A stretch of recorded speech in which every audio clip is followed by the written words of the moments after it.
And we're live. Hey, everybody, and welcome to Whiskey Charlie, the Wargame Chat live show every month on YouTube. I'm Mo from Mo's Game Table. And joining me tonight are my co-hosts, everyone's favorite Gimp with the Limp, the Gimpy Gamer, Nate Rogers, and What's Dan the up, Man guys? Pancaldi from No Enemies Here, Wargaming News. What's going on, Dan? What's going on, Nate? Nate, go ahead. Just another glorious day, man. Kids are in the bath. Finished that Nice. up right at the last second and jumped on with you guys. Outstanding. Well, tonight we have a very special guest, Jose Ruiz, better known as Stuka Joe. Welcome to the show, Joe. Thanks, Mo. Nice to see you, Dan. Nice to see you, Nate. Good to see you guys. And so what's everybody been up to lately as far as anybody playing any games? Anybody get any new games in? Well, I just got America Bomber and I got Ostkrieg. Nice. Yeah, Ostkrieg was actually sent to me by I was Gregory Smith. Gregory Charles Smith. Yeah, no, super nice guy. When I met him at WBC, we really hit it off. And I mean, what we were talking about before, he had the same issue, you know. Yeah. And he sent it to me out of his, like that. Yeah, designers get, a set amount that they can use and Yeah. send out to content creators. And what are you going to do with that? Are you going to do any video for it or? Yeah. I mean, if he sent it to me, I'm gonna return the favor by doing a video. Sure, I'm probably gonna do like a serious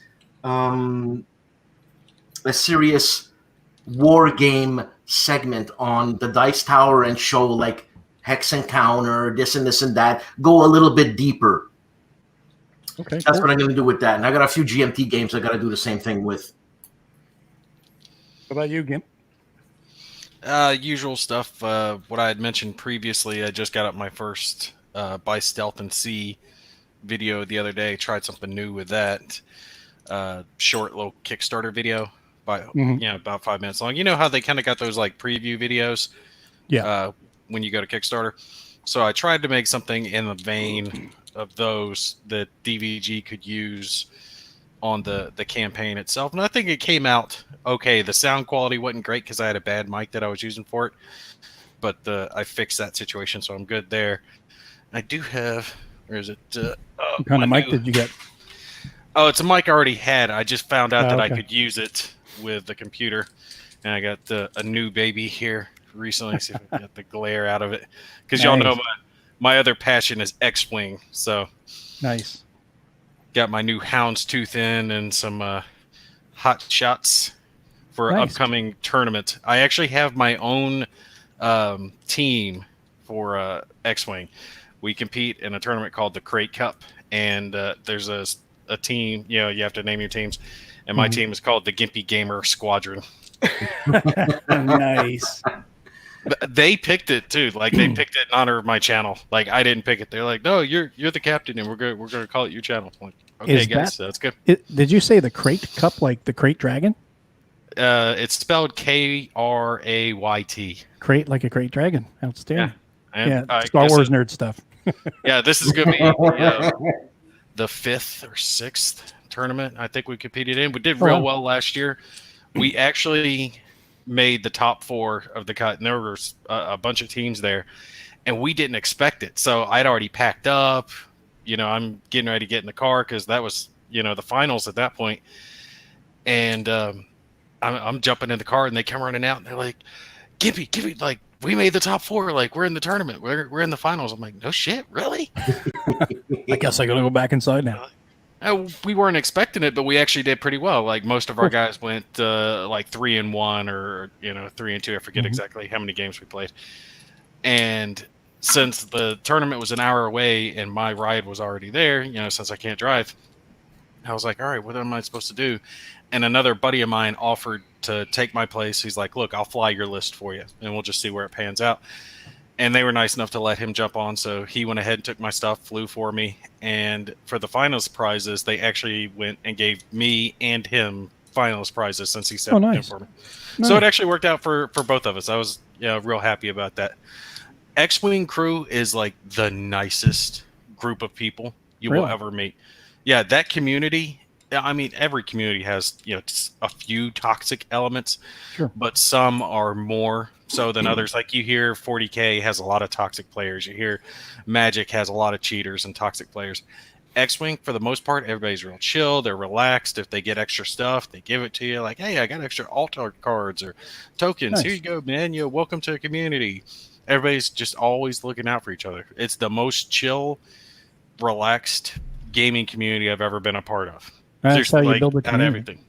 That's how Yeah. you build a community. You make it welcoming, and you know, help out newcomers and anybody who's, hey, got some extra tokens. I'm not going to use them. Take them. Use them. But what about you, Joe? What have you got on the table now? I have Richard III. That's a block game from Columbia Games. They sent it to me with the big what do you call it? Neosporin mat. Neoprene mat. Yeah, nice. I took that to Spain to the BellotaCon, and I played the game over there. Got my ass kicked, and the thing is, You're like me, always lose. it had been really a while since I had played block games, and block games they're not very fun solitaire because half the fun is not knowing the identity and strength of the other guy's units, right? Sure. So I played it and really found it really interesting. There's a lot of chrome. There's a lot of units that have special abilities. Interesting decisions. It was very fun. I really enjoyed it. So I'm just adding some video to the footage from the BellotaCon, and I hope to get that one off soon. Well, that's good. Now, what else you got planned? Anything else? I got, let me see, on the queue, I got, not in that order, there's Napoleon's Last Battles from, this is from Mike Scarborough. He's got a new company called, let's see what's the name. Got it here. What's this game? His company is Companion Wargames. This is a area impulse game on Waterloo. I got extended example of play of Interceptor Ace. I got Crowbar, extended example of play coming up too. I got from Tom Russell, I got Westphalia, which is a 6-player game that you can't play with less than 6 players. It's Oh my God. Oh, no kidding. It's like diplomacy, but it has interesting mechanics.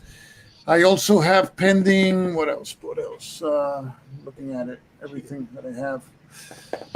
Let me see. Oh, it's a game, some games from Spain that they sent me the PDFs. And it's a game called, in Spanish, Deslealtad Inadmissible Disloyalty. And it's a game that uses the mechanics of this game from Compass Games, that Rebellion, what's the name, Dan, remember? You mean the Upper Canada Rebellion? Yeah, it uses those same mechanics, but to reflect the situation that's happening now in Spain. The game goes up to 2017 when the Spanish courts ordered the arrest of the Catalans who had called for a referendum. So it's really interesting because it has all these mechanics. I'm going to play that game with a friend of mine who's actually a Catalan, but he's been living in Puerto Rico for 25 years. I was born in Barcelona, but I was there for a year. So I'm going to play the loyal Madrid gang. So he's going to play the Catalans, and then I'll comment on how it was and show a little video on the game. But it's really interesting because it's a Spanish design using the mechanics of that game. And I saw it at the BellotaCon. I don't think anybody's seen it over here, so it's going to be interesting. No, but you showed us the map for it. Oh, the other, yeah, I have it around here somewhere. Yeah, I have it back there. Yeah, it's basically has a lot of tracks like that game. Yeah, but it's all Catalonia divided into municipalities with the tracks. And you have Barcelona and Girona, which are the large cities. So that's going to be pretty cool. So Dan is having a narcolepsy attack. Who's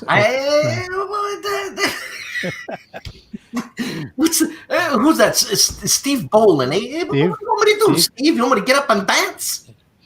Hey, Steve, to answer your question, you're welcome. For the Conflict of Heroes videos, and yes, the dice gods are still crushing me. I have the last round that I put up, it was not going very well. I lost another squad, and all my guys were spent, and they still had a machine gun that was chewing into me. I'm not really anticipating doing well on that, but stay tuned because I'm actually going to do another video series with Storms of Steel and have some combined arms, some tanks and AT guns and all the other good stuff added in, and might be doing another giveaway from Academy Games as well. Nice. For that one. Outstanding. Hey, Nate, I've been wanting to ask you, what's with the Old Testament look? What do you mean? You got that Old Testament thing happening, man. Let's just say it tickles all the right places. Okay, thank you. He likes having a soup catcher. That's what it is. Hey, she likes the beard, so the beard stays, man. It stays, it's man. worked for me. You know what? I mean, look at my hair now. My girlfriend doesn't want to cut my hair anymore, so I'm gonna grow it out like just insane. I'm gonna look like who's that guy? The boxing promoter, Don King. Don King. He's gonna have nothing on me, man. You need to grow it out like a racer head. I swear, if I do this there, something like this, I look like Grandpa from the Addams Family. It's kind of like the front lines there in Russia, man. They just slowly keep backing away. I'm sorry, Dan. I got to pick at you a little bit, buddy. That's okay. We have a request from Steve for Dan to dance. Oh, for God's sake! You dance? No, I'm not going to dance. His little dance that he does on the show. Yeah, but that's for special occasions. That, man. I can't do it right now. I'll knock over everything over here. We got Stuka Joe with us. That's always a special occasion. Hell yeah. Well, speaking of that, why don't you, I know you were on the Harold on Games podcast and you discussed a lot of your background and stuff, but maybe not everyone here has heard that podcast. And if you're not already listening to the Harold on Games podcast, you really should go into your iTunes library and subscribe to that. And also conflictsimulations.com is Harold's website. You can follow along with posts he puts on his blog and also keep up to date on the podcast. But for those who are maybe not already aware of it, why don't you talk about the origins of your name, Stuka Joe?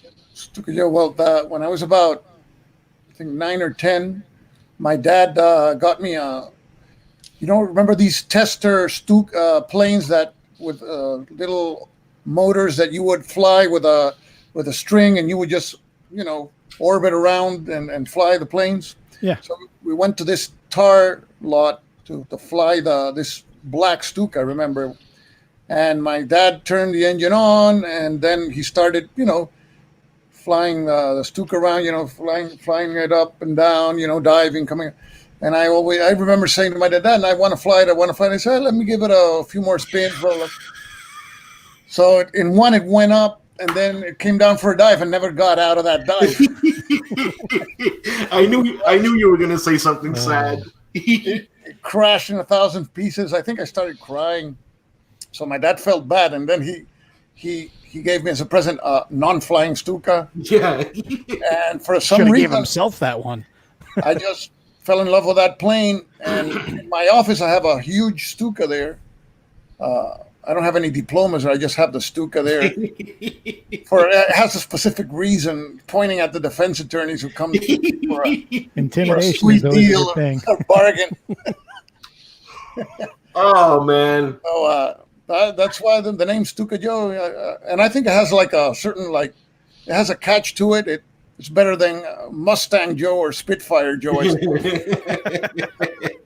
it definitely does. Now, if your name was Sally, Mustang would be the obvious choice. Yeah. But, Yeah. Stuka Joe just has a great ring to it. And you've become such a really huge part of, the Wargame community, and everything you do is just really appreciated. And you've been doing it for years. Thanks. What got you started into shooting video? Because I started wargaming when I was 12, 13 and started, getting games. I used to play some of the games. I remember with my brothers, we used to play those Avalon, like Midway, Up Front, played some Russian campaign. But there came a time, went to college, didn't play that much, but kept on purchasing games. I started working, got married, got a family, and started looking, man, I got like 1,000 games here. And I've never played them. I'm like, I'm a collector, I suppose. So then I started watching. There was these guys like Mark Guarnaldo, Enrico Biglino Callendale, Joe Stedman. They were doing videos. And one day I said, I think I can do that. I can film a video of a war game. So I took out, there's a Command Magazine game called Lion of Ethiopia, which is about the Italian invasion of Ethiopia in 1936, a magazine game, standard hex encounter game, 24 turns. I said, I'm going to film all 24 turns. And the way I did it was I used, at that time, a camcorder. I put it on a small tripod and started filming like short bits like, this is the front here where the Fifth Army is about to attack. These are the positions before the attack. And then I would pause, resolve combat. And then these are the positions after the attack. And I noticed like if you put the camera still in the before and you leave it still and then you film the after, it looks like they moved a little bit. Afterwards, I added a dissolved transition and it actually looks like they're moving. And hey, that's kind of cool, because I saved the viewer a lot of time instead of rolling for everything, before and after. And then if you look at the video still, the whole 24 hours, it takes 2 hours and 11 minutes, which is not bad, for a game that has phases and supply and all that. And I said, I really enjoy this. So I got a lot of positive feedback. So I started to do videos on war games. And at that time I was doing some playthroughs. I would play 1 or 2, 3 turns of some other games. And I said, hey, I like doing this. And I started in 2013 in the summer. And so far, I don't have a ton of videos. I think I have like maybe 120. I don't know. Because I like to put out something that I would like to watch if I was a viewer. So I don't put out a lot of them, but when I put them out, I like to put something that, it's worthwhile. And I like putting examples of play because people actually come back to me and say, hey, listen, I just watched your video of 5 years ago. And after watching it, the learning curve for me went down. So I took the chance on the game and I really appreciate it. And I think that's a way that the videos can be helpful, just. Stuka, you got almost 300 videos, buddy. 300? Oh, okay. Stop counting then after 100. Yeah, you got a bunch of it. Okay, but it's not. Right now, I'm gonna try to catch up on the content. Like if I can put 2 every month, that'll be fine. But because it takes some time, you probably know Gimpy and Dan. You must do a shitload of editing and Mo. The editing can do wonders, Oh yeah. And because it's easy for you to just put a camera here and roll away for 2 hours, and then hey, fellas, have a good time watching this stuff. Yeah, I know. The editing is really. You can do a lot of good, nice things editing wise, interesting things. I'm trying now shooting video. If you watch my last video, you can see my hands only once or twice when I have to show them when it's a chit pull game, for crying out loud. I have to show the hand. It magically came out all by itself. Because otherwise, gamers were going to think that. What do I do with that cup? I put some whiskey on it. So the thing is, but when I'm talking about, for example, units that can be activated, you have the leader, and then he can activate units within a 2 hex range. So he can activate the squad in G2. So you can see the camera moving to G2 and coming back. And that's just the camera. If you watch the video, you don't need hands. You don't need anybody pointing at it. But that's post-production. That's the panning and zooming feature. Yes. And that takes a little while, but after a while, it goes. I can put it together pretty fast, but it's editing. It takes a little time, but I think it's worth doing it because people appreciate it. And if you see that video, the comments, people, I just bought the game because of you. I'm not buying the game. I didn't get paid for it. I just got a copy from the designer Joe Chacon, who I met at Consum World, and I said, sure, I'll do a video on the game. And I never say, yes, buy the game. Hey, this is a great game. No, I never say that because my tastes is not the same as everybody else. That's right. I don't want anybody to say, oh, Stuka Joe said it was a good game. That's why I bought it. No, you never, It's a good game for Stuka Joe. Well, normally I do a video. If I do a video on it, it's because or I enjoy the game, but not. I've done videos of games that I don't like too, but I'm not going to say which ones. But the thing is, I only show how the game plays, so the game sells itself. If you watch the video and you say I don't like those mechanics, then that's the whole purpose of the video. Yeah. I gotta ask Stuka, have you ever gone back and looked at some of your original work, like back when you first started putting up videos, and then think to yourself, "Man, I was garbage. What the hell was I thinking? Like, it's so bad." Like I'll watch some of my original stuff, and I'm like, "Oh my god, it's horrible! What the hell was it?" It's atrocious. No, you learn a lot of stuff as you go along. That first video I made didn't have any transitions. Someone's at the door. Yeah, that's here. My brother arrived. I was gonna say, whose ring's going off? So that first video didn't have any smooth transitions, no text. The microphone was the microphone of the camcorder, which picks everything else in the room. Now we have all these little nice things and stuff. So you learn every time, and Sure. And of course that's the whole point. The idea is to get better, not worse over time. If they get worse, we got a problem, Houston.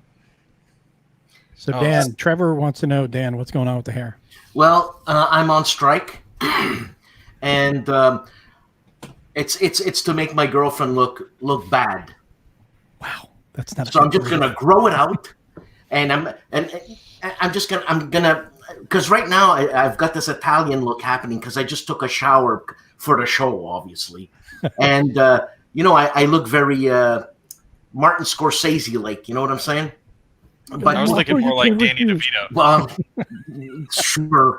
And you'll see, like tomorrow, it's gonna be like this, and I'm growing it out, man, till my girlfriend wants to cut my hair. If not, I'm gonna bring her in the room right now, and say, you know what? Look at the guy next to me. That's what's going to be on my head because you're not cutting it. I'm gonna have his beard on my head. That's how my hair's gonna look. Well, I would grow it out. I would pull a gimpy like that, but it starts getting itchy, man. No, I'm talking about on your head. That's how. I know. There's a question by someone on the Atlantic Wolves game. Yeah, it's a Kickstarter. Yeah, I have the original. The original. I haven't played it. I read the rules. I like what I've read so far. The thing I like is you can play the whole. Well, it's not the whole campaign. I think it's 1942 to 1943, the critical part in a sitting, and it pits you as the Germans against. It's a solitaire system, right? So I pulled the trigger on the Canvas Temple remake. So I hope it's good too. So you backed a Kickstarter? Yeah, I backed some Kickstarters. Yeah. How much is it? I don't remember. Maybe I don't know. $60. I don't remember. It's 46. About like 200 Canadian or something. 46, which is about 200 Canadian. Oh yeah, after Canada Post, it's $400. Yeah. Oh no, that's without shipping. With shipping, it's probably about 300. And a physical examination. Yeah. Hey Joe, you were talking about Columbia Games. Now, is it my impression? But it seems Columbia Games is their own master. They do things differently than other people, and they seem to be doing well. Well, I was impressed by the rules. The rules didn't have any holes in it, and I played with a Spaniard. I think we had to look at the rules only once. It was very clear and very concise. It's like 8 pages. I mean, it's a block game. It's not very complicated, and I think all their block games have it's the A units fire first in defense, then the A units attacking fire first. So that's similar, but it has some intricate rules, like on specific units have specific powers. In that game, there's some units that can cause units on the other side to commit treachery and come to your side, which actually in our game happened twice, which was kind of cool. And I enjoyed it very much. I had not played a block game in years. I had dismissed them because, hey, you can't play them solitaire unless you're a masochist or something. Well, isn't Vento Nuovo, Kiev, and Stalingrad Inferno like solitaire? You can play it solitaire, and it's a block game. But they have solitaire provisions. But those that are just like the regular 2-player games. I mean, the fog of war in these games is the biggest thing, right? Yeah. So because they're not very complex, they're area movement. So I liked it very much, and I'm looking forward to other games. What do you have there? Oh, nice. I wanna try Combat that. infantry. That's You know, and it looks very interesting. I haven't played it yet, but I just enjoy, it's funny. It makes me think of Victory Point games, the way the sleeve and everything like that, you know. And I don't know. I just like the style of Columbia Games, man. because it reminds you of pizza, right? When you open the box. Yeah, that's like the pizza box in Victory. You get Victory Point games, but there's Makes the Oh, Italian in him man. happy. I don't know. I just like it. There's something very very Tasty. homey about it. I don't know. No, but listen, if this may be worth something. At the BellotaCon, Volko Runke watched us play the game. He came by, and Volko said that he liked that game, Richard III, but his favorite was Crusader Rex, which is it's on the Crusades, a block game from Colombia. So if Volko's played Richard III and he liked it, and actually I played it and I liked it a lot, the Richard III, and so I'm pulling the trigger on Crusader Rex too. So I mean, look, Volko playing Crusader Rex. he must know something. Mark Herman playing Quartermaster General. You know what I'm saying? What's going on? Yeah, those guys, I think they have an idea on Yeah, I think so. they have a slight idea on what they're doing. Yeah. Kind of, sort of.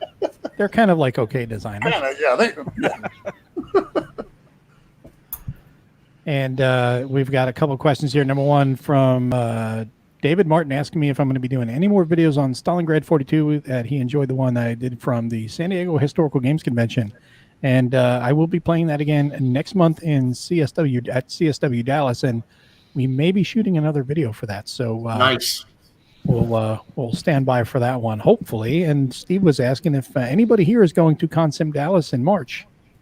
I'll be there. I have to be. It's like right down the road. Joe, you're not going. No, I was like, well, I got to save my money for Phoenix. So you're going to be going to Consim, right? Yeah, The big what one. about WBC? What's going on with WBC? that one I don't know yet. Maron. Hey, listen, I always say the same thing. What, castanets? Click, click, click, click, click, click, click. Well, I know that Dan has, kind of put up the brick wall to hide the truth, but Dan should be able to help you out because we saw that he's been doing really good with the Patreon and YouTube. It's been very good to him. And maybe you should move that wall aside and show everybody here the interior of your home. And there it is. Look at that beautiful new home, piano and everything that Dan has gotten from his YouTube gig here with No Enemies Here. Yeah, yeah. You guys should be honored that I'm here. Yeah, because YouTube pays real big money nowadays. Big bucks. Hey, you got to be doing something wrong because I'm doing something right. I'm just waiting for you to start charging me because I don't do ads or anything like that. So It's on its way, Mo. I'm expecting it. Yeah. I'm expecting it. Yeah, you're not running ads, so you're not generating revenue for us, so you need to pay. It's like, I wouldn't be surprised if they did that crap. I wouldn't be. think Then it's I would like- be forced. Then I'd be forced to go with ads, but no. Yeah, I don't do ads for some reason. It doesn't matter if people do ads, but I don't know. I don't know, man. First of all, I don't have enough people to. What am I going to generate? $2 a month? Wow, Yeah, you're on that. the That's whole the top point end. is if you're going to generate $2, $3, $4 a month, and the other side is your viewers are going to be interrupted by these ads like hemorrhoid medicine and toilet paper. That's why I don't have that thing on because I put myself in the position of the viewer. Suddenly you're watching and suddenly they put this guy selling you how to pick up women and stuff. What the hell, man? You do have the option, though. Like, you can go into the options and you can decide whether it's going to be just at the beginning or if they'll be spread throughout. Yeah, I don't know if that, affects it later on or however high you get. But I always put mine to be just at the beginning so they can skip it, move on. Because I do hate the ones that are there in the middle because it takes you out of whatever the hell you're watching. Although, like I said, it's not like they're giving me anything. I think I get maybe like $50 a month at most. Wow, but still, that's 50 American. That's like 200 Canadian. That's like a month's rent up there. Everything's better in America. Well, I'm not going to say anything. So, Dan, did you answer the question? Which one is it? It's a Bosendorfer. Oh, I there you go. I don't go for that Steinway tinky there. I mean, give me that extra octave in the bass there. That's what I want, man. Now that we're talking about YouTube and we're talking about all this content creation that is making Dan rich over here and the rest of us poor. Now, Joe, talk about you've talked a little bit about your content creation. Now, how do you see content creators making wargaming better, and how can content creators enhance the wargame experience for viewers? Oh, that's a good question. After 6 years of doing this, I've done unboxings. I haven't done the standard review though of playing a game 1, 2, 3 times and then saying if I like it or not, because frankly I don't have time to play the games, really, not much time. I have done many videos of just examples of plays in the book, like D-Day at Tarawa, and I found people respond to that in a positive way. I was intimidated by the game. I saw your video and I understood the mechanics and I pulled the trigger on the game. And I think that's a way that content creators can help. These war games have depth because you have the history behind the games and the mechanics in many games. They have some depth. They're very procedural. Like all these games have a sequence of play. Some have a lot of phases, but after you play one turn, the same turn comes at the next turn comes, and it's the same procedure. And I think showing the procedure in an entertaining way, and I put myself in the seat of the viewer. If I'm going to show, for example, let's take Nevsky, right? It's a new system by Volko, right? It has a lot of different things. If you look at the playbook, it has examples of play, for example, of the muster phase, of the levy phase, of the combat phase, in campaigning and all that. If I would do a video, I would do one on the muster phase, showing the extended example of play step by step, as if the viewer had the game in front of him, like, and I can make the pieces like move by themselves, kind of, because with the before and after and the transitioning and the narration, and you have to have good audio because otherwise you lose the attention of the viewer, and all that, good lighting. And I think that would be interesting. I think people, the good thing about that is it's not my opinion. Yeah, buy this game, trust me. No, it's, you look at it, this is the way it plays. And if you want to play Nevsky 10 years from now, the video is still relevant. Yeah, sure. Because the game's not going to change unless they do a second edition and Volko then changes everything, but that's not going to happen. So that's one way I think content creators can help, is showing the game how it plays. Play a full turn, but show the detail. But you have to do it in an entertaining way. That means you can't have the 30,000 foot camera and let it roll there for 2 hours, because that becomes unwatchable. So you have to do a lot of short clips, good editing, use text and stuff to enhance the video. And that's what I like to do. I actually enjoy it because apart from playthroughs, that's my way of playing the game, is just setting up the extended example of play. Because let's face it, the first time you play a game by yourself, one of these games, you're going to screw up the rules a lot. Badly. So yeah. What's the use of a video screwing up the rules? It's not very helpful, is it? But if you take the extended example of play, I mean, the one that I did for Churchill was done by Mark Herman, and so he didn't screw up the rules. So it's all there clearly, and it's somebody playing the game, but on video, that unless you have the game with you, see, these extended example of plays in the rule books, they're nice, and they're okay, but not everybody they're not helpful for everybody, because not everybody that doesn't have the game can download it and imagine what's happening. There's still a lot of stuff that you have to fill in the gaps with your imagination. Now, that's where the video is superior to the written word, because they can't put an extended example of play that it's all photographs changing from because it would take 100 pages. Sure. So that's where the video format beats the written word in wargaming. And notice that I'm not saying that it's superior all the time. This is one area in which it's superior. In for example, in explaining rules, if you want to take ASL, you got these binders, right? Rules. Mm-hmm. Try doing a video series on ASL. It's going to take I'm forever. going to start it tomorrow, and it'll be at least a 350 part series, an hour each, and it'll probably be done in about 7 or 8 years. Yeah, and as a reference, it's really tough because as a reference, you would have to go to a specific video and then watch the whole thing. That's what I think the written word is better for rules making. Mm-hmm. But there are some games that are simple that you can do rules videos for, but the average war game, it's tough. So that's why I think just show the extended example play, one turn, well played, and sometimes these extended example plays have even comments on strategy. So you're showing some depth there.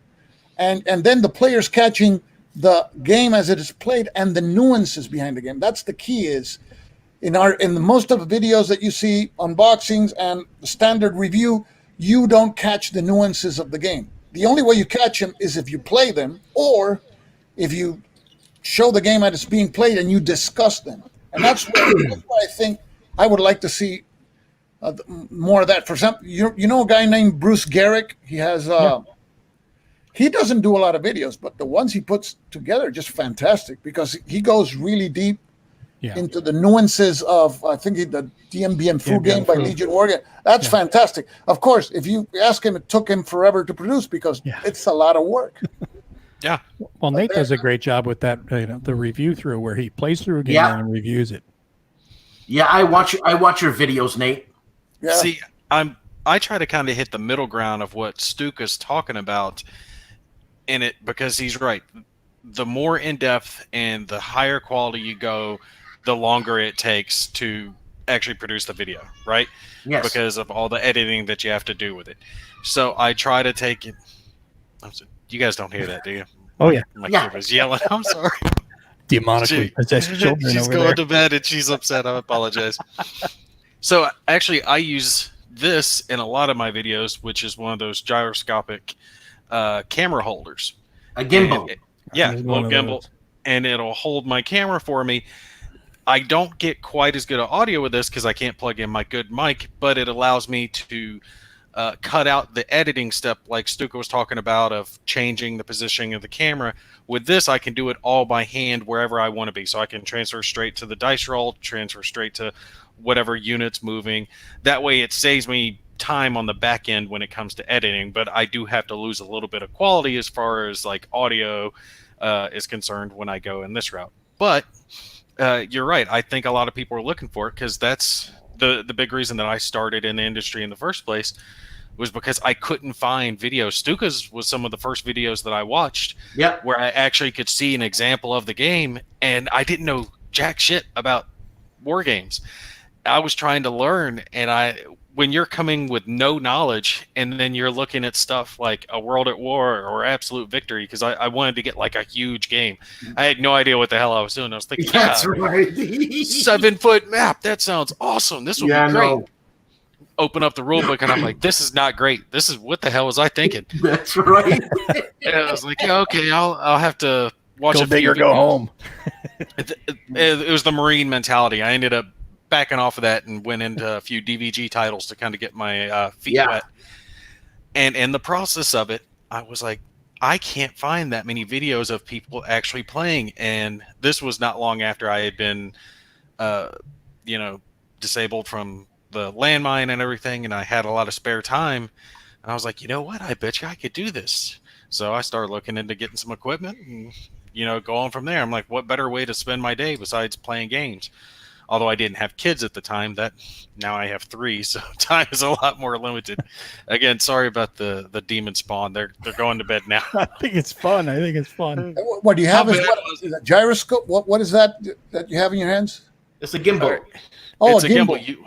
You put the camera in here. And you hold it with your hand. Yeah, I'll hold it with my hand, and it'll steady the camera so you don't see the shaking of my hands, when I'm trying to film it. Yeah. Okay, got it. Yeah. Otherwise, I have to do a lot of editing on the back end where I zoom down to whatever portion of the map that I'm actually working with. This saves me all that time because I get to just do it by hand right there on the map, and I can point at whatever position of the map I'm working on. How well does that work, the one you got? This one actually works really well. It's 100 120. I want to say. All right. So about 1,000 Canadian. Something. But And yeah, Joe they're just got actually up and really. walked away. These are really good. It begins with a Z. Can't remember the name. Here it is. Zion or Zihun, something like that. Zhiyun is the name of the company. I actually learned about these from David because he had one at WBC. Okay. I should have just made him buy it for me. I've been meaning to get one of those, but we got a question from Jeff for Joe. Will you do a follow-up video series for America Bomber as you did for your awesome and legendary B-17 Queen of the Skies video series, replete with people from the content creator world? Come on, stop being lazy. Get off your ass. Do something. One of the great things about us attorneys and prosecutors is we learn to say no without saying no. But Joe, it's so much fun, man. That watching that video, so much fun. I know. I don't have the game. Then you said you bought it, or it was sent to you by error. Either I bought it or they made a mistake and sent it to me. But I'm so dafted when it comes to my finances. I don't even know what's going on. No, I could see that could be a nice, at least. You could do a one series chapter, have it crash at the end of the first mission, right? You're talking about me doing it. Will it get off the ground? That's no, Joe. People want to see you doing it, man. Yeah, I know. You got the taste. You got that look. You got that feel, man. When I did that B-17 thing, we have a phrase in Puerto Rico. We say, "Es mejor pedir perdón que pedir permiso." It's better to ask for forgiveness than for permission. So, so the first time I put all these people without calling them, say, "Do you want to be in my?" I just put their images there. So but that first bomber crashed, and then for the second bomber, I called the people saying, and everybody wanted to be in it, Of course. It's but it was a lot of fun because I had to do the faces for the counters and everything, and I remember that video. Yeah, I really liked that video. Yeah, it came out to 11 episodes. And that number 11, I had to crash that last die roll. I just. What do I need to crash that? Come on. It was because it was a lot of work, man. It was a lot of work. My girlfriend and I used to watch that, man. If you watch it now, the first episode and the second one or the third, YouTube muted the audio because apparently I used some piece of music, and they said, what was it? Copyright infringement. I had the choice between that monetizing it or muting it, and for some reason they muted it. So if you watch it now, it's muted. So I would have to fix it and go to the piano over here and play some and put some music. But I haven't got to do that again. So. Well, I just looked it up, and America Bomber actually isn't too bad. It's only 54. Yeah, I know, but that's not what it cost me. 350 Canadian. You don't count. For the rest of us normal people, it's only 54. I might actually has anyone actually played it, or someone in the comments, comment on it if it's worth it, because I'm not trying to hate on Compass Games, but sometimes you'll get some of theirs and it's only a few sheets, like one sheet of counters and a few sheets of paper that you paid $60 for. There's a comment by Gilbert. Yeah, Gilbert tossed 7, man. Yeah, on rain. Actually, I would prefer personally, I like to enjoy the videos that I do. I would enjoy more doing Raid on Saint Nazaire. But you started it already, Joe. Yeah, but I had to pick it up because I had to visit it at my home, and it lasted until they disembarked. But I think that they weren't going too far. I mean, there was a lot of casualties in the water, but that's one that would be really nice. And the good thing about that video is if you look at the components, those are not the original components. There was a Spanish graphic artist. I forget his name now. Santa Maria something. I think it's Santa Maria something. It's his last name. He did new artwork for the counters, for everything, and that's why it looks so nice. Because the original one is kind of crappy. But and then the map. Somebody had a PDF of the map. You know those Avalon Hill games? They come in cardboard. The mountain map comes in divisions, and you can see the dividing line there. This one doesn't. And then the map looks really nice, and I put some I laminated it so the water looks like water because it has that gloss to it. Now that one I enjoyed immensely, and that one I would probably see myself doing a video of, because you never finished it, right? No, I would have to start again. So, and I have some ideas to keep it moving, and to keep each episode, each turn, like the 15 minutes, which is I think I can condense the information and still keep it interesting. And of course, I would use your music as a background. Yeah, so I can see myself doing that sometime in the future. Because that's actually a very, very interesting game. And you got to be a masochist to play it, because there's so many things that can go wrong that you say, man, in history, those guys were lucky that they pulled out that crap, because when you play that game, you lose like half your guys before they hit the beat. That was a suicide mission, man. Oh yeah, it was crazy. Yeah, but Sounds then like that's what makes it so fascinating, right? Well, there's some more crack in the future from Joe on that one, because Gilbert says that Joe is like crack on video for wargamers. I still look forward to your videos, Joe. But when there was B-17 and on Wargame, you did Dawn of the Zeds. And I think on episode 7, you started acting with your voice. I was so into it, and this guy's crazy, man. I love it. The most fun videos are the playthroughs. That one I did, I think, 2 turns per episode. I played a full game, and it was a nice game to look at. That 3rd edition of Dawn of the Zeds was just incredible, the graphics. So that's something that I want to do more, because those actually are easier than the preview videos, because I filmed them, and it's only 1 turn, and I can load all the clips onto the timeline, put the transitions, and if you look at those, each episode would come out every 2 days, which is not bad. It's these that I'm doing now take me so long that I'm kind of yearning for those playthroughs.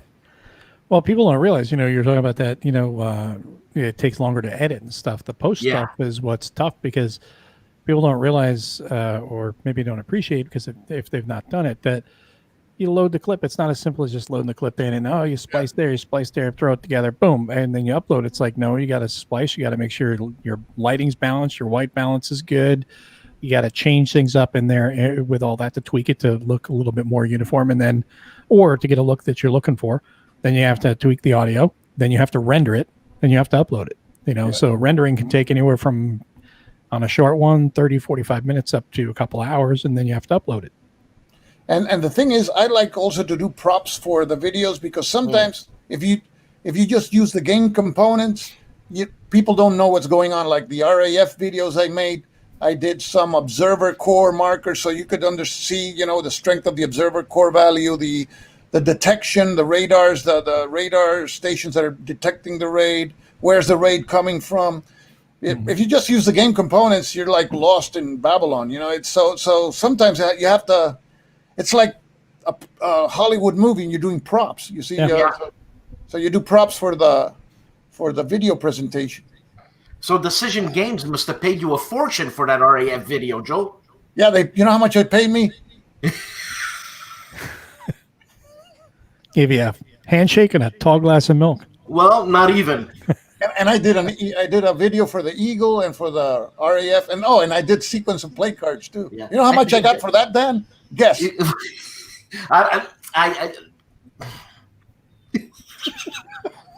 Another firm handshake and a tall glass of milk. But you know what? And that just shows that I'm gonna say almost 100% of content creators do it because they love it, man. Mm-hmm. Because you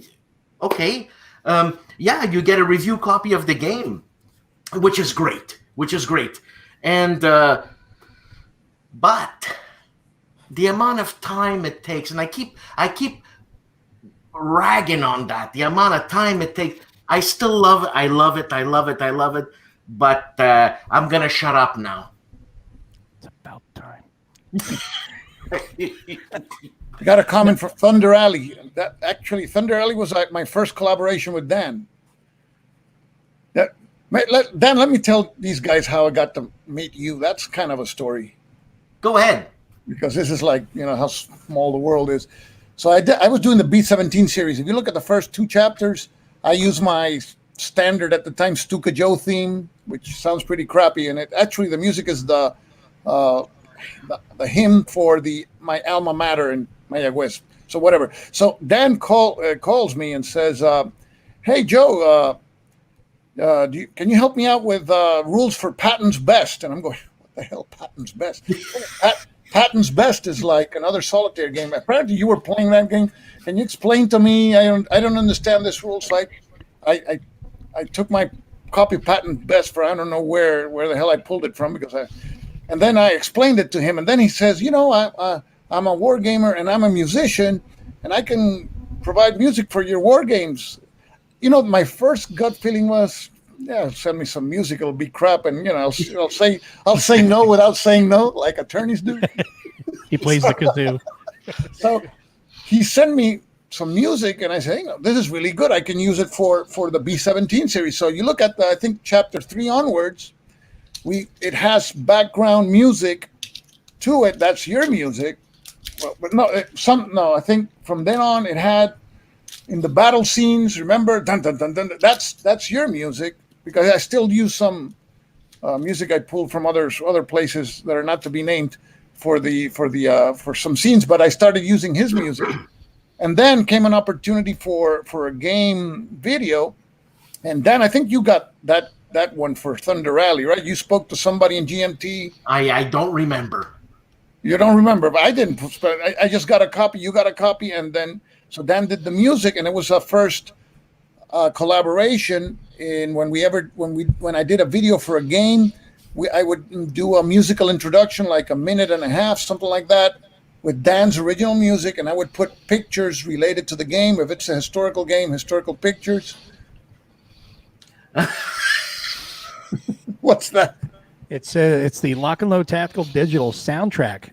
Score composed by Dan Pencald. I just got the gig today. Yeah, I know. So David Dan texted did the me music, and Dan did the music, and then it started, and he's done the music for all my videos. And the thing is, you know what, Joe? It's easier because you don't have to do copyright this, copyright that. It's just original music. No one can bust your, and that's it. And I remember we were going, my fiance and I, we were going to meet her parents for the first time in Nova Scotia, and all I kept thinking of is the video rendered? I want to see it. It's my first video with Stuka Joe, and when we got to the hotel, we had a bad connection. I think I was trying to get in touch with you, and then the video came up, and I flipped, man. That was great. Great memories. Dan's on the roof like this, trying to seek a connection. Like, oh my God, download it already. I want to see it. There's actually something cool about it, though. Because of that, you can kind of use that original work, the original music, to kind of fight back if you fair use anything that someone tries to copyright strike you over, or copyright claim you over, rather. So if you, and I've done this plenty of times where I'll have a small snippet of a movie or a small snippet of a song in, and it's fair use, but they'll try to claim my whole video anyway over it. But if you've got an original work in there, your own original music, you can claim your own video back, and while you won't get everything, you do get half the revenue back. So it's kind of a way to like fight them off. Like, well, you might claim it, but you're only getting half now. D-bag for all the crap that they pull. Half is better than what I'm getting. Let me tell you. And with Dan, it's a thing like Dan, for example, the D-Day at Taro. Remember, we're doing this one. Do like a Japanese kind of Oriental theme, and he did a really nice. I don't know what. Yeah, but hold on, Joe. You're a tough cookie because Joe's a musician too, right? So here's the guy. So anyways, I'll do something. I'll send it to Joe, and Joe's gonna, hey, Dan, give it to me, something like this, something like that. After I did 5 hours of work. Anyways, I was so like I got no ideas happening, and I banged my head on the keyboard. I promise, I banged my head on the keyboard, and I said, well, that's it. And I went, And it And worked. there's the one for picket duty. You remember? You know that game is you control a destroyer, and you're fending off kamikaze attacks. So I told Dan it has to be like at the beginning, calm. The Japanese are preparing, they're drinking their sake, and they're going over the detect the, and then it's all hell breaks loose, and then and if you look at that's wonderful. That music, it's like a minute and a half, and that's one of my favorite. I did a special video with my favorite Dan Pancaldi pieces relating to my videos, and I still when I'm bored here, I put it on and I say, man, it's really nice stuff. Thanks. Great music, man. Thanks. Dan does great work with the music, Yeah. that's for sure. He's helped me out a few times myself with it, which I appreciate. Oh, Remember that? I don't remember, Mo. It's true, Gimpy. It's true. What was that for? The DVG video I did. Remember they had it was when Corsair Leader came out, and they got a whole bunch of user submitted photos. So I offered to DVG. I was like, "Look, I've got the whole digital video editing software. If you guys don't have the software or you don't have the time, send me the photos and I'll stitch it together for you." And they're like, "Oh yeah, that'd be great." And I was like, "Well, I need something in the background for this." I was like, "I know someone who helped me out with that." I remember. Yeah, that was fun. And I remember I put it up and I sent you the link or something. You're like, "You didn't credit me for it, bro." I'm like, "Dude, look, you're right there on the front. First thing." That's all I ask. Is just put my name up. Music And- at Dan Pancaldi's forehead. The only thing I should have had the intro to it, I think, last a little bit, maybe a second or two longer. I always try to air a little shorter when it comes to intros because I know, like me, I skip them too. I Right. get it. I don't want to have it more than a few seconds because anything longer than that, and it'll start to irritate people.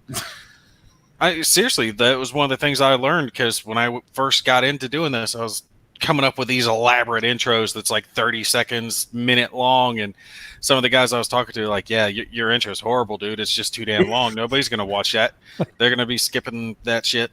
It might be cool once, just to see it, but after that, you don't want to watch it 100 times. So I try to keep anything now like 7 seconds or under when it comes to a intro segment. Well, it's But I kind of think- like streaming TV shows. You stream on Netflix or whatever. Who Yeah. watches the end credits? Who watches the beginning? You just hit the next episode, skip intro, get to the show. And even That's now the thing. they have previously on last week's show when it's like 2 minutes. It's like, really? That's the thing. It's like all the people now, they're spoiled. I'm spoiled by it. How fast, how everything's at your fingertips and it's instant. Nobody can be bothered to wait 10 seconds for anything now. Yeah, I know. It takes too long. I mean, Joe and I discuss this all the time, man. Should we put the music here? Should we do it there? Should we take it off? Well, the thing is that I'm doing now preview videos, so I have a standard intro for preview videos because otherwise, if I do a different introduction for each game, it's like, and I like to do the music thing with the pictures, and because that's the time where I put the game credits, and I like to put the credits of the play testers, everybody, the developers, because these people, they're in the back of the rule book, and nobody takes a look, and the designer's the only guy who's in the front of the box. So I like to do the intros and put those people there. But then what I'm doing now with the preview videos, I have a standard format. It's 45 seconds long. But then the only thing that's different is it shows the game, the box, at one point, the box of the game that is being previewed, and then it has the credits. But then it's the same preview. And then it says Dan Pancaldi music at the end, because it's always the same song. So. You should show the box and the lid and say music by Dan Pancaldi. That way everybody would get it. Okay, I'm glad you said that, Mo. Is it me, or It's funny. or is a box and a lid like a selling point? Like, No, it's funny. It's funny because you've said it. We've talked about this on a couple of occasions, and you kind of gloss over it when you're reading the contents. You're like, "Yeah, box and a lid. Okay, that's kind of stupid." Box and a lid. Okay, but when you started saying it on the show, you started saying a box and a lid. It just became hilarious. but it It was blew his my little mind. catchphrase. That It's Now only I look compact, for it. right? Yeah. It's only compact. no, I think another company's starting to get into that, and you get a box and a lid. Yeah. Like, okay, like as opposed to what? A Ziploc bag? Okay, maybe there's justification, but yeah. Well, I mean, if you have like, we're talking about, what is it, that Canvas Temple Publishing or whatever that's doing the movie or the game that we were talking about before, Atlantic Wolves. One of their, Kickstarter stretch goals is to have a box and a lid, because otherwise it's going to be the Ziploc. So in that regard, it does have a selling point. That's right. But That's right. But I would see it more. I mean, it would be more useful. It would say standard box or the thick, the nice Big thick 3-inch box or detergent sized box. Yeah, I can understand, but just a box and a lid, of course. I don't get it. I wish someone would explain it to me, like marketing wise, like it makes sense. Boo. Well, it's giving you the full contents of the game. Yeah, okay, including that's cool. the box and the lid. Including a box and a lid. Yeah, it's cool. Because I and just you think know it's what? funny.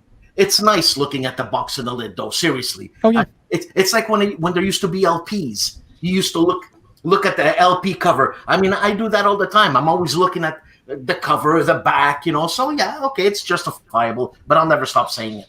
Then you have like Lock and Load where they put the advertising on the inside of the box. That would be like the liner notes at that point. If you're going to go with the LP stuff, it kind of is cool too. But talking about detergent size box, that thing back there for storming the app is like a detergent size box. Seriously, eh? Yeah, the only boxes bigger are, or the only box bigger I think is Under an Iron Sky. That thing is huge. That box and bigger than that.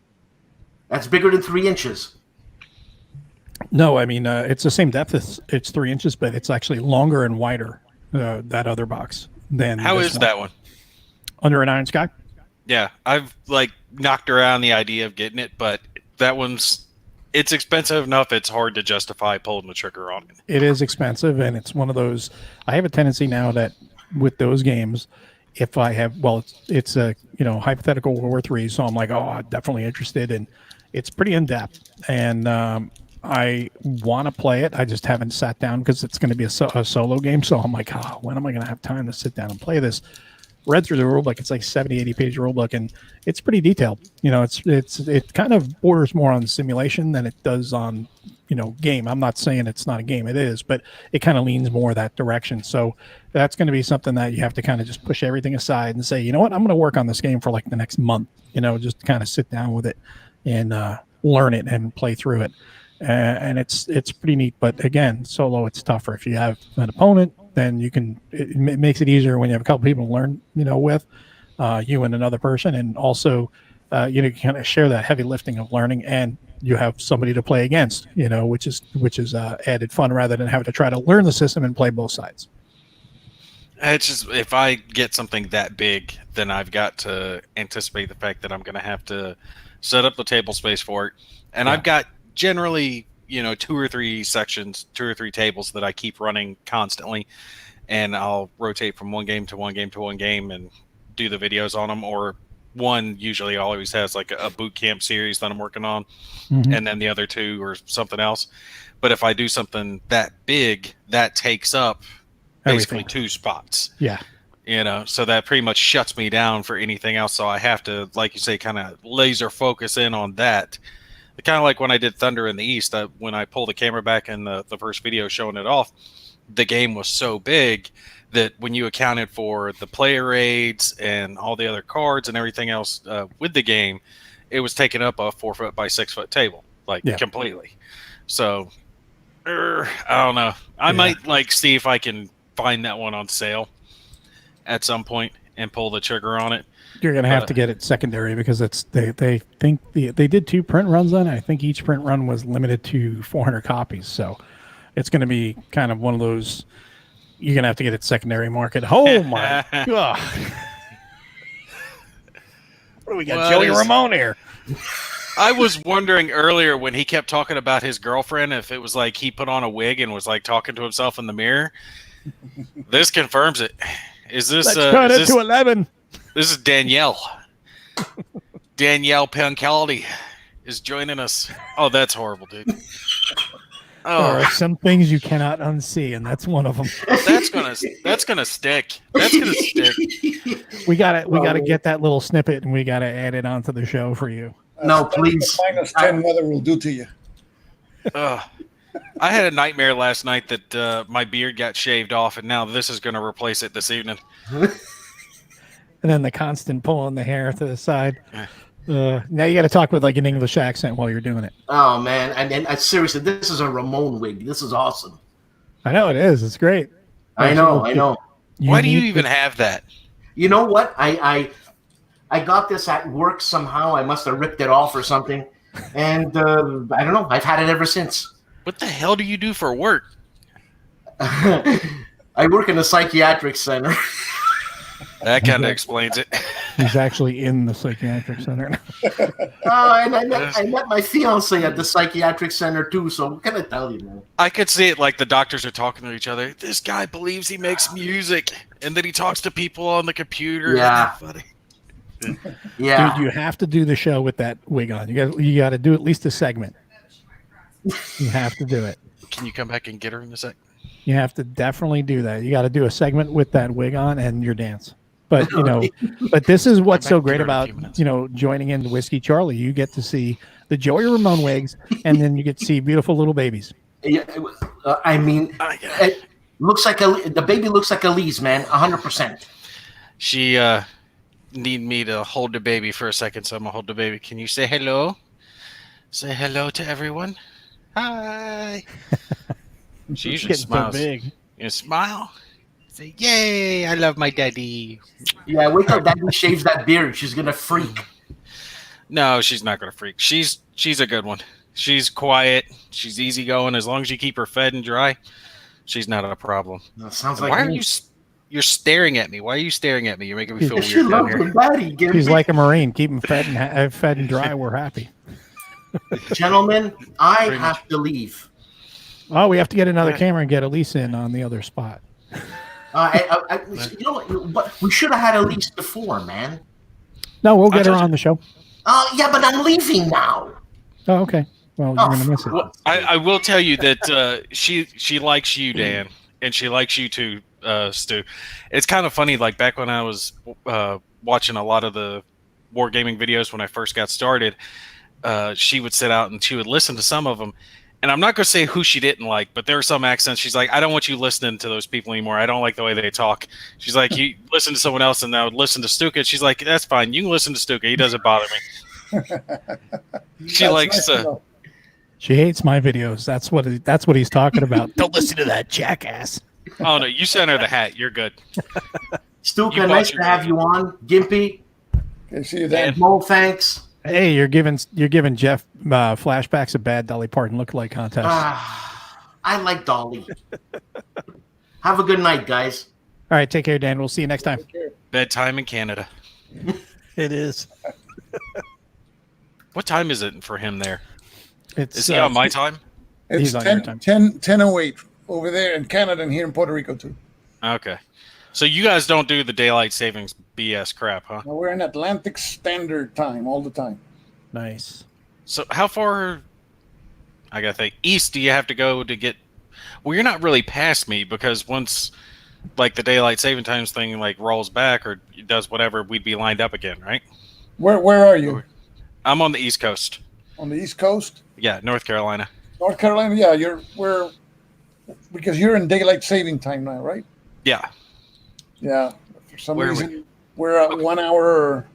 That's late right. We're you guys. coming up on spring forward. Yeah, forward. I had to think about it. Yeah, Yeah. fall back, spring forward. So we would be catching up with you. I was like, we're either going to be 2 ahead or whatever. So yeah, I'll match you here in a month or so whenever we switch back over. Yeah. I hate that daylight savings time. It's like it screws you up so bad because like the first couple weeks or so, you're just like, oh wow, it was. I know it doesn't feel like it's the time it was because your body gets adjusted to the current time, and then you're either going forward or back, and it's like going forward is kind of cool because you're like, wow, that day went by fast at work, But then again, at night you're like, wow, the night went by fast too, and so did the weekend. Oh, this isn't as good as I thought it was.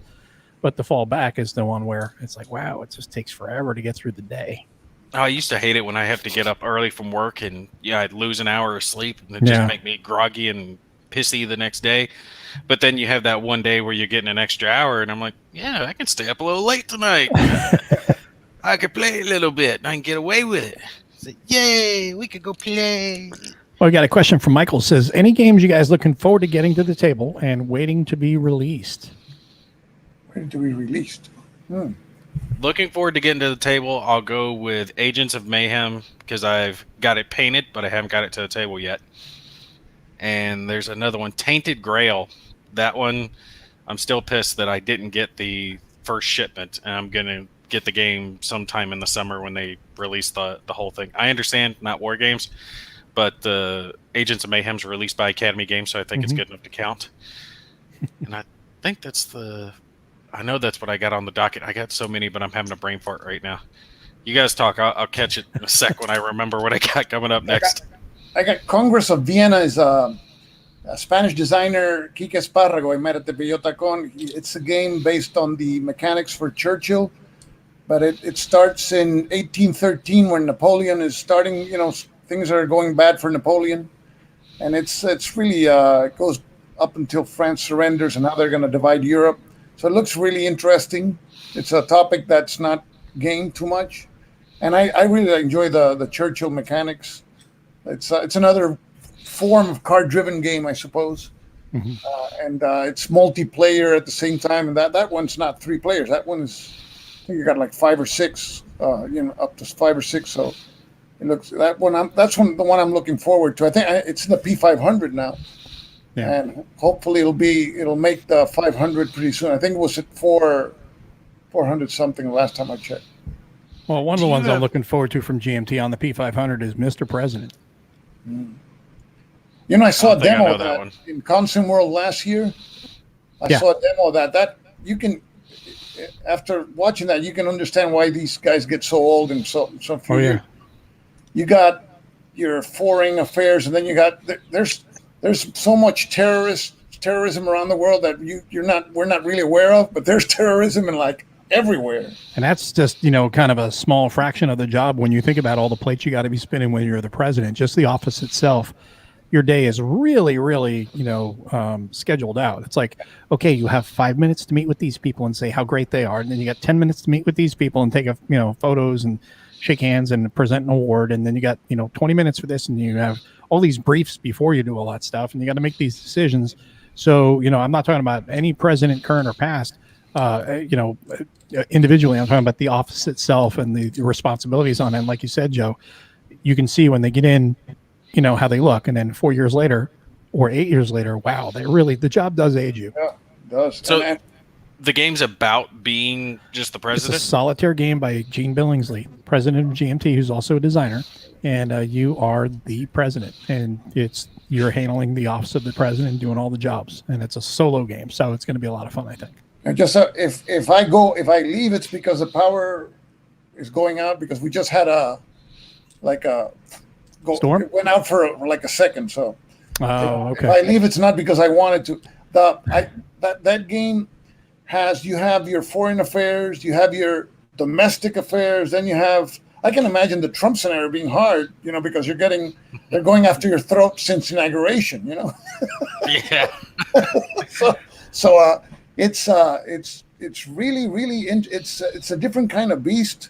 It has a lot of tables, but it's really engaging and it's like. So is it kind of like the Hunters and Silent Victory and those type games where it's just a lot of graphs and you're rolling on the tables? A lot of cards.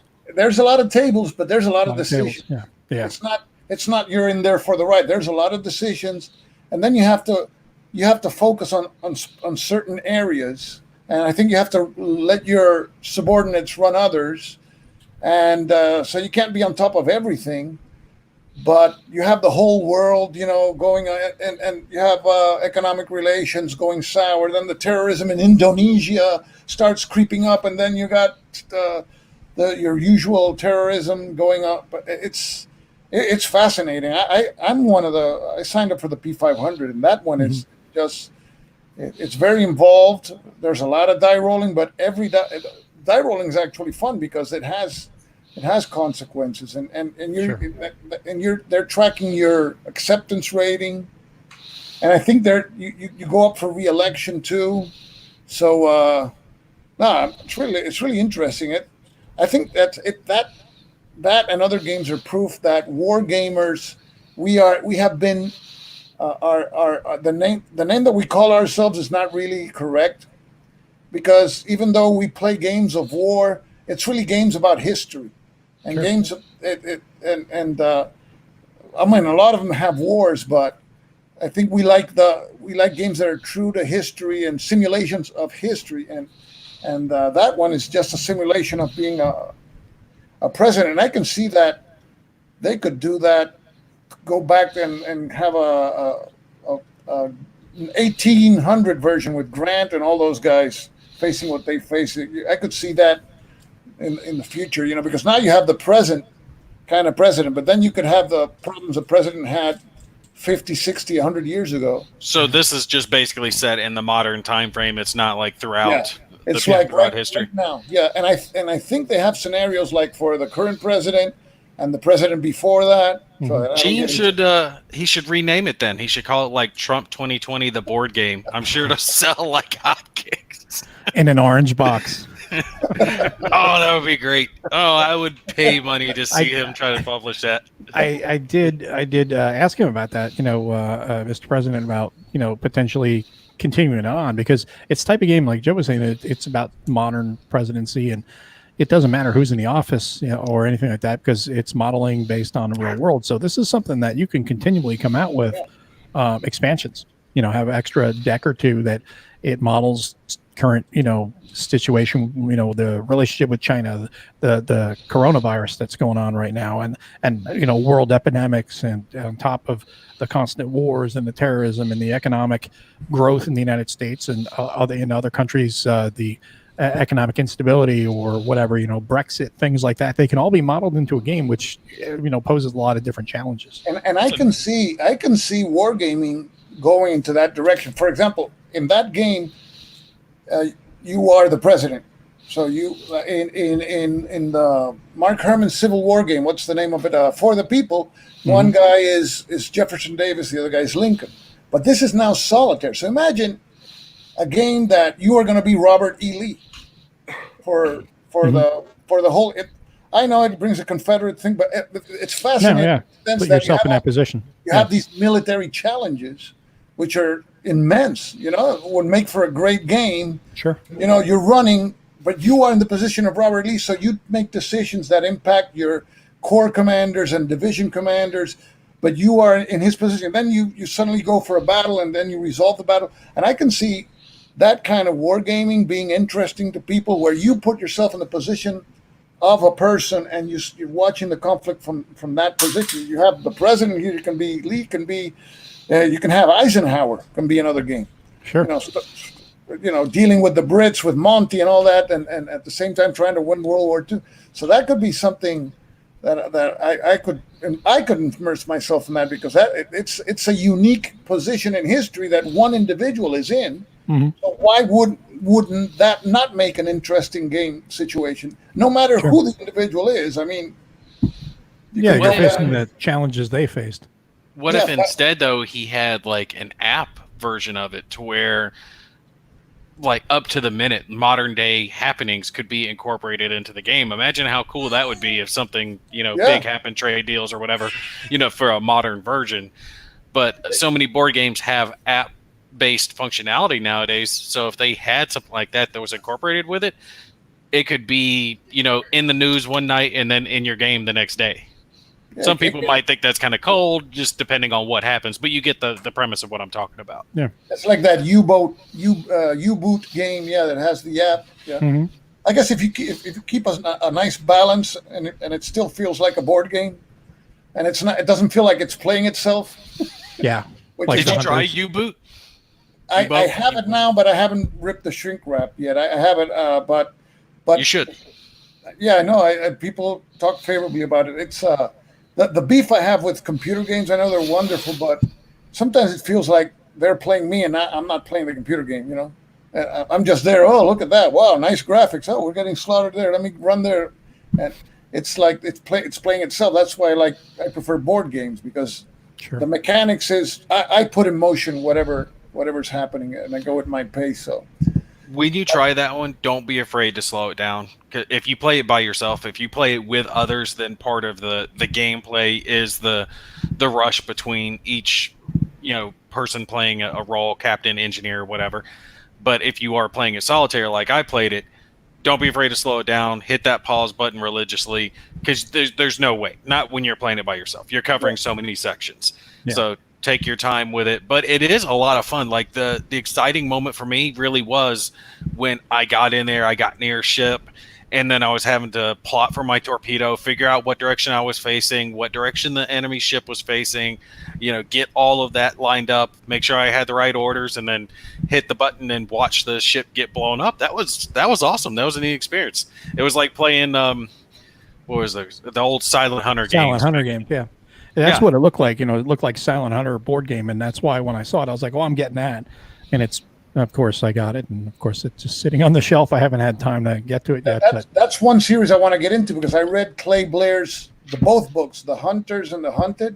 It's the longest book I've ever. When you put them together, it's like 1,400 pages. I never read anything longer than that, and that caught my attention because the Germans document everything, even when they go to the bathroom, I think. And the thing is. They would, Gunther Prien, he sunk I think he went into Scapa Flow and sunk, I think, a aircraft carrier then. So you read about this, and it's amazing how that guy went in there. And you're reading about Gunther Prien, and he gets decorated. And then Gunther Prien left for the next mission. And that was all that was heard about U-74, U-47. Yeah. Gone. Because in those days, it was all or nothing, Yeah. All hands lost, because if the submarine went down, everybody died. So it's and when you read, and I think 90% of submarine servicemen in World War II in Germany, they were lost. The guys who survived were the guys who did well, and then they got desk jobs.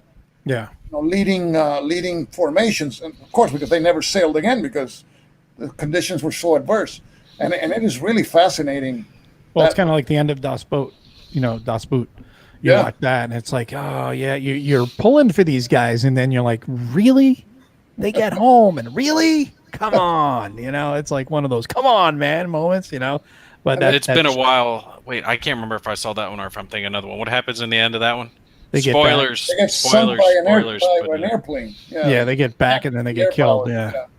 Oh, that sucks. Yes. The thing is, all the stuff they went through coming out now. The Greg Smith game, so I figure that I'll try the Hunted, because most probably I'm going to get sunk in the third or fourth mission, because things are so bad for the Germans anyways. Look, I'm not trying to hate on those series of games. I really do like them. But when it comes to like the Hunted, right? There's the Hunted, the Hunters, Silent Victory, the multiple in that line of games, right? And me personally, I don't see much of a reason to have more than one submarine one. Like I can see why you would want one bomber one submarine one I forget the other one, that the picket duty that you were talking about earlier, a ship one. I like that series of game, but do you see a reason to have more besides you just playing a different faction? There are some things. The Germans introduced a snorkel thing, and they had this huge model that I think came later in the war. I mean, they like everything, they did a lot of great weapons. Fortunately for us, too late. And I think those models come in there. So if you get one of those submarines, I guess the game's going to play different. That's what I know from the book. And then the way the Allies attack the submarines is different too. So it must have some differences. At least it's a shorter game, because you're gonna be sunk in 2 or 3 missions. I mean, there were not very many aces in 1943 for Germany. They all went down the bottom of the sea. So I couldn't imagine doing that job. There's an Italian version also, right? Isn't that the World War I version? Is that the one I'm thinking of? Oh, you're talking about the P500, the Italians. That's interesting because the Med one. The Med one, that's interesting too. So I'm a sucker for all these things. It's anything that's different, that's not a Bulge or D-Day or Barbarossa game. Write me in. Kind of like Tank Duel. I got it there. Yeah, I got to play it. Yeah, I like it. It has a a lot of elements like that I recognize from Upfront, which I like. Because Upfront is like my favorite card game. I've been reading the rules. I like what I've read, but I haven't played it so far. I got it there. I compared it to. Am I getting an echo again? No, you're good. I compared it with Fields of Fire. It was kind of like for me a tank version of Fields of Fire, because Fields of Fire is an abstraction of company level combat, and this is similar to like a tank version of that. Mm-hmm. The one thing though is I do think it's a little more complex than they allocate it for on the scale on the back of the rule book. I put it more at least like a 6 than I think it was rated at like a 4.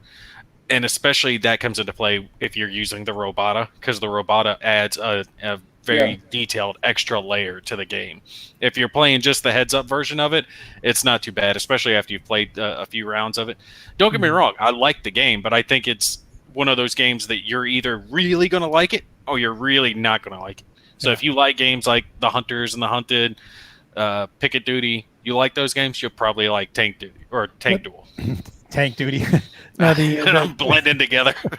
Well, the thing with Tank Duel compared to like the Hunters and all is, I think there's more decision space in Tank Duel than there is in the Hunters, because that, I had the Hunters, I had Silent Victory, and I ended up selling both because I kind of played enough of Silent Hunter, it's the first one, the Hunters, that I was like, okay, I've had enough. I think it really was not to hate on the game or anything. It's just for me, it was like, all right, I'm rolling on a table. My decisions are minimal, and they don't have that great of an impact. Okay, there's a convoy. What am I going to do? I'm going to go after it. Of course, I'm going to shoot it.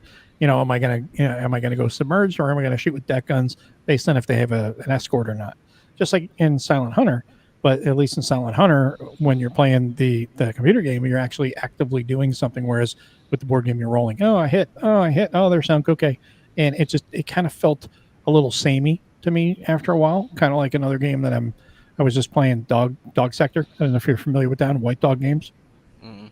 It's a D-Day. D-Day invasion. White Dog. Yeah. White Dog game. It says it's a beer and pretzels game, and it really is, and it's which is fine. Those are great, but too much dice rolling for me, and that says a lot because I love dice rolling, but like everything depends on dice rolls, and after a while I was just like, this is kind of getting a little monotonous, and it took me out of the enjoyment of the game. Now, if you go into it understanding that, appreciating that, you just want something that's fairly light, okay, you'll probably like it, but it just seemed a little bit too much of a dice fest for me. Just kind of like with the Hunters, that series, it just felt like, okay, I'm rolling dice just to drive the narrative. And, for me, it just didn't work as well. There's something that helps when it comes to, I know they have it for Silent Victory.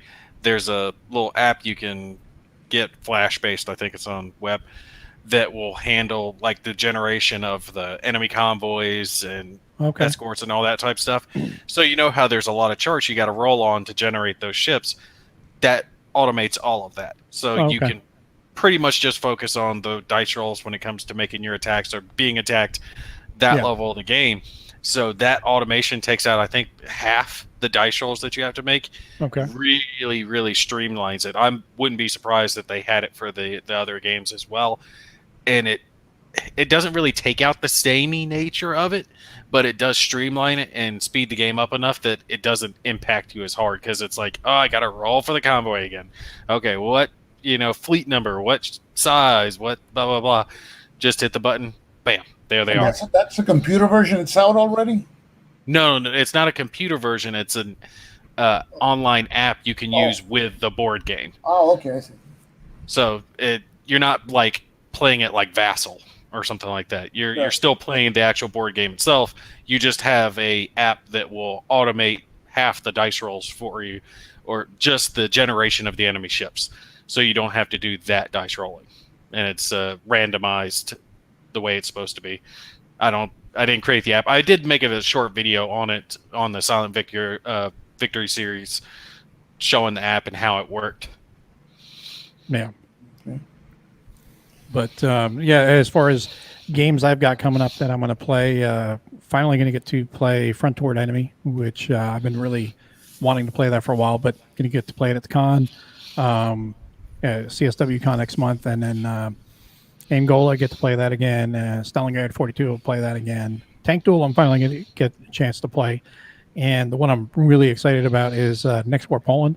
Going to finally get a chance to play the advanced game with another guy that wants to play the advanced game. So it's going to be our first time, our first time playing the advanced game, the advanced rules. And that's going to really ramp that up quite a bit, because the standard game is a really good game on its own. But then once you start adding in the advanced rules, that's where it adds some extra layers of complexity. But it gives you a bigger, wider scope, bigger picture, and I'm really excited about that. Yay, Mo. Yay. We got a comment from Michael saying, appreciate you guys and your work. Keep it up. I got to go. So, hey, thanks, Michael, for stopping by. Definitely appreciate it. But I think that we're going to let everybody go, because Stuka's a little further ahead of me than even Nate. It's, 10:30, almost 11 o'clock there, your time? Yeah, it's 10:30. Yeah, 10:30. So we're going to call it a show here, but we will be back on the 25th with David Thompson, because we're going to be talking about his game that Gimpy is actually taking a look at, called By Stealth and Sea, about the Italian, I don't want to say torpedoes. They were really mini subs, were they not? Yeah, they're pretty much like mini subs. Yeah. So I think it'll be pretty interesting, and that's a solo game too. So that one looks really fun, and he's got some really great solo designs. So I just got a copy of Castle Litter in from him and Dan Verson yesterday, and I'm really looking forward to getting that too. And I read the rule book, and I'm really it's I like the way he divides the line of sight. He gets the line of sight rules very simplified with the color coding. Yeah, it looks like a very interesting design. Yes. Did you ever play Pavlov's House, Stuka? No, I haven't played it. I have it, but I haven't played it yet. For me, I liked Pavlov's House, but I think Castle Iter, however you say it, took my favorite part of Pavlov's House and expanded it. I liked the house section, because with Pavlov's House, it had multiple levels. It had the strategic, tactical. And tactical. Yeah. You know what I mean? But for me, my favorite part was like the tactical, really down in the nitty gritty. Castle Iter is all of that. That's the focus of the game, and it really, really does well. I got to give it to David. It's a great looking game. It's a great looking game too. When you look at it, you go, man, it looks really nice. And the story too. Aren't they making a movie about that? Incredible. That Gamelan general that was there. That's one of the army group generals the French had in 1940. He was a prisoner there. So some of those guys there are, and Pierre Reynaud, I think, was a prime minister. So they had some pretty impressive French guests there from 1940 in that castle. So thanks, Michael, by the way. So wait, he was in prison for like all 5 years of the war? Yeah, man, I guess if he was there, he was in prison. I mean, it's a nice prison, but still prison. Yeah. Being stuck in prison is prison. Before we do sign off, I did want to say one thing, because Mo pointed this out to me the other day about Rob Oren giving us the shout out. Yeah. So just on the off chance that he sees this and he watches it, because he was talking about some of these chats that we do, appreciate that. He had a lot of good things to say about us and the work that we do. So it was nice to be noticed and appreciated. Yeah, and all the kind comments in the comment section as well. Thank you guys. I appreciate that. Yeah, he definitely did a really great job at talking us up and recommending our channels to his viewers. And he's got a really great YouTube channel, got a lot of subscribers, and got a pretty varied audience, because he does a lot of not just war games, but he does a lot of covers on a lot of games. And hopefully in the next few weeks, maybe we can get him to join us on an episode of Whiskey Charlie and have a little chat about war games. And speaking of war games, another one that I almost forgot to say is Storming the Gap. I want to try to get that on the table very soon as well. I had a brain for it. Storming the Gap. Storming the Gap, Lock and Load Publishing. No kidding. The game that I've spent hours with. There's some sort of boot camp series, I think, involved with that game. I've had some brain farts here recently, man. My memory's been hit and miss. Seriously, it's that landmine thing, dude. Like, my short-term memory's like a goldfish. Sometimes it's there, sometimes it's just not. It's real bad because I can pick up on it when I'm recording my videos. That's why so many of them, if you actually look at the digital file, there's so many little chops in there, because there'll be these 20-second pauses when I'm watching. I'm like, I don't remember not saying anything. Like, I guess I spaced out for a little bit. We'll just chop that out. I just don't want anyone to think I'm like messing with it, because there's one, I can't remember what game it was, but like I paused like mid-level and I'm just standing there with like the dice in my hand right as I'm getting ready to roll them. I'm like, someone's going to think that I'm fudging with a game and I'm not actually playing it, that I'm like cutting it right when I'm getting ready to roll the dice. And I thought about typing it in there. I'm like, yeah, it'd be too much to explain. I just won't worry about it. Put it on there and see if anybody says it. Have to thank the Iraqis for blowing my ass up. Well, But the thing is, you're upright and breathing. That's all that matters. That was first thing I checked. Like when I came to, I reached downstairs. I was like, okay, he's still there. I'm good. Twig and berries, I'm good. Well, they make fake legs. You know what I mean? I was like, I can get another one of those. I can't get another one of my Mr. Happies. As long as he's still there, I'm good. My brother knows what it was like. My brother, Stuka, you don't know this, but when I deployed, my twin brother was actually there with me. So we were actually running missions at the same time. And there's a couple missions where we actually got to be in the same Humvee. I was driving down the streets of Fallujah. He's up in the gun turret doing that whole thing. We were joking with each other. It's kind of like playing Halo like we did as kids, but there's no reset button if we make a mistake on this one. No respawn, no. Yeah, there's no respawn, so we had to do you were in the same perfect. unit? Yep. Wow, but I thought after the Sullivan brothers, they wouldn't put anybody in the same unit. Isn't that what they said in Saving Private Ryan? But They Yeah, did or that for a something. while, but they changed it up, especially in modern day. Back in older days, most people did have more than one child, but a lot of families now are one-child homes. So you can't really be worried about killing off the family line. Now, had one of us been killed, more than likely the other one would have been pulled out of action at that point. But they don't tend to make the decisions based on preserving the family line as much as they used to back in the day. You get what I'm saying? I mean, how many families out there only have one child? Yeah. And if they die, it does kill off the family. So they can't judge their mission basis priorities based on that. But they... yeah, and I heard you were in Fallujah, and I saw a video that you made on a Fallujah game, right? It was by this is a game I've been trying to get by a French company, but it's out of print. Nuts Publishing, Phantom Fury. Phantom, what's the name? Phantom Fury. Phantom Fury. Yeah, So let me know if you can't find it. I can send you my copy so you can get some hands-on time with it. I started the series. I still haven't finished it yet due to 101 things. You know how it is, like the games that you want to play versus the games that you have to play because they've been sent to you, or Exactly. You said it better than I did. yeah, you don't get to choose for yourself anymore. Everyone else chooses. And I started that series and I couldn't finish it between the boot camp series and everything else, that I kept getting one project after another. Yeah, it happens to me the same with us. Games that I've been sent. Se fue toda la luz. Espérate. Oh, God. Let me know if you can't get a hold of it and I'll send it to you. All right, I'm Stuka? back here. The light went out again. It happens to me all the time. I got those games in line. I want to do like with the CDG solo method.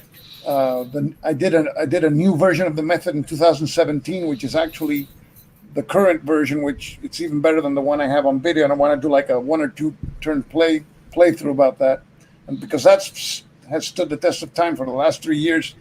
Nobody has said, "Hey, you have to change this." But that's waiting for me after I do all these games. So I know what you mean. You'll never catch up. I know I'll never catch up. It's all about trying to squeeze in a moment for yourself whenever you can. Yeah, I know. It definitely is. Well, Mo and Gimpy, it was great to be with you guys and talk to you guys. Yeah, no, appreciate it, Joe, and appreciate everything you do for the Wargame community. We really do appreciate all your videos, and like Nate was telling you, everybody I think here in this channel has watched your videos and has either gotten into wargaming because of them or broadened their horizons into wargaming because of them. So thank you for everything you do for the community. Okay, thank you, Mo. Thank you, Gimpy.